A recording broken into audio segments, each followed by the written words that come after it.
cybersecurity infrastructure. So now we're getting away from what everyday citizens would do, but now more into what your service provider or Microsoft or a big company, where a place where you work, where you have an IT security team, they all have to do things to reduce risk. And you mentioned critical infrastructure. So people who work in a water company or power company. I sit on a board subcommittee for the large power company here in New Jersey.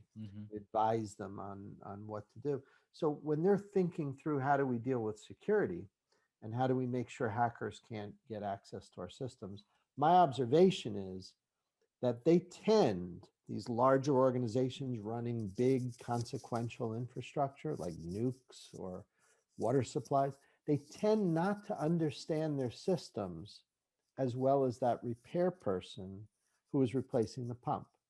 He could explain the whole thing to me perfectly. He could replace a component, put the other one in, show me exactly how it works. He could point something out. He showed my wife and I, and now my wife knows the system cold. So the idea that there'd be somebody tampering with that is much lower risk because we understand the system.